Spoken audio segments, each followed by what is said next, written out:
Saint Louis de Montfort said, and I quote him, "If you put all the love of all the mothers into one heart, it still would not equal the love of the heart of Mary for her children."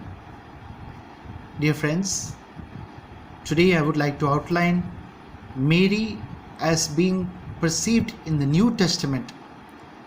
The four Gospels see Mary in different perspectives, and all of them underline the role in the fulfillment of the mission of Jesus. In the Gospel of Matthew, we see Mary as being open to the God of salvation history. There are 5 women being mentioned in the genealogy of Jesus: Tamar, Rahab, Ruth, Bathsheba, and Mary. Mary is mentioned in Matthew 1:16. And these 5 women have got several interpretations as to their presence. Why are only these names mentioned in the genealogy of Jesus? Saint Jerome would say that Jesus is shown here thus as a savior of sinful men and women.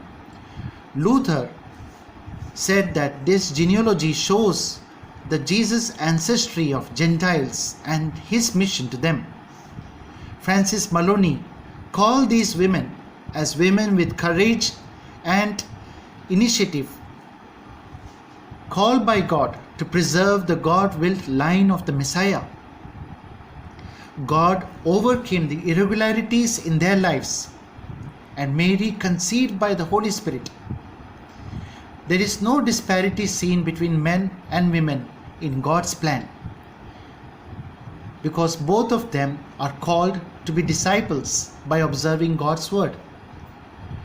In the Gospel of Matthew, this is how we see. And now we move on to the Gospel of Luke, where Mary is seen as the Virgin Mother. In fact, she is twice called as Virgin in Luke 1:27. Virginity is a Christological theme of great importance. Rejoice, O favored one, Luke 1:28.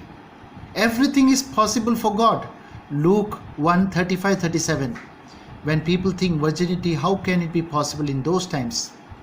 Virginity is God's grace to Mary, as Saint Sophronius and Saint Bernard would put it. The virginity of Mary is not a decision, but it is a desire, an inclination of heart. God's respect of Mary's desire for virginity. Her fiat, her yes to God, is different from the yes of Jesus at the Garden of Gethsemane, or when he said the prayer of the Our Father. Saint John says virginity and Trinity are both very deeply and closely connected, and thus here we see in the incarnation the service of Mary and God's nearness to Mary. In the Gospel of John, we see Mary as the first believer and her covenant with Jesus. In the wedding of Cana, we see the beginning of the faith of the disciples in Jesus. Cana shows the special covenant into which both Jesus and Mary enters. The covenant. It is at the wedding setting of Cana that we can see this. And Mary there makes just one intervention. She tells to the servants there, "Do whatever he tells you." And in these words of this new covenant, we see the practical application of how receptive Mary is to do what Jesus says. Imitate him. And here we are invited to imitate Mary's receptive, contemplative and redemptive love.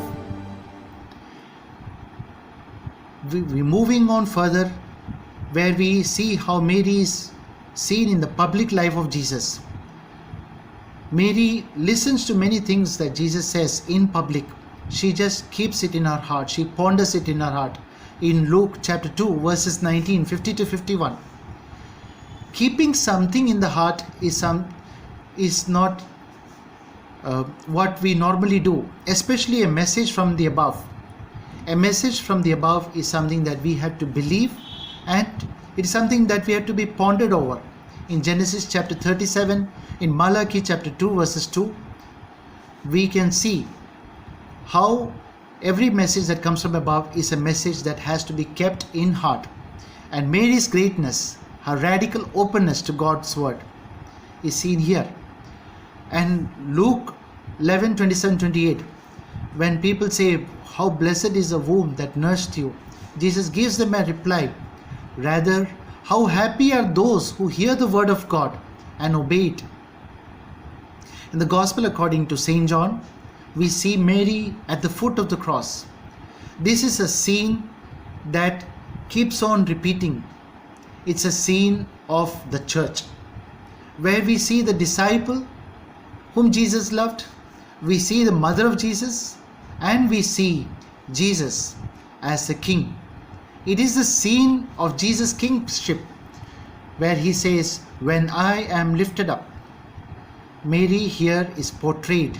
When Jesus gives Mary to John, Mary here is portrayed as a mother of the disciples and the mother of the church. Here, the mother and disciple finally becomes mother and son. We see Mary, our mother, playing a greater role in the church further on in the book of the Acts of the Apostles. Acts chapter 1 verses 14, we see her being united with the apostles in prayer. Believe in Jesus and take Mary home is the condition for coming of the Holy Spirit. Mary is the intercessor of the Pentecost. Mary is the intercessor of the Holy Spirit to come. In conclusion, my dear friends, I have only this to say, that philosophers may come with a number of interpretations of the world, but it is we who must transform the world. It is we who have to open the world to history, to things that happened as it happened. Virginity is a grace. It is a fiat. The virginity of Mary was a fiat, one yes, that was a joyful acceptance to risk for God. Ave Maria, Magnificat, Woman of Grace. Let us say along with Saint Francis of Assisi, Immaculate Heart of Mary, cause of our joy, pray for us. Amen.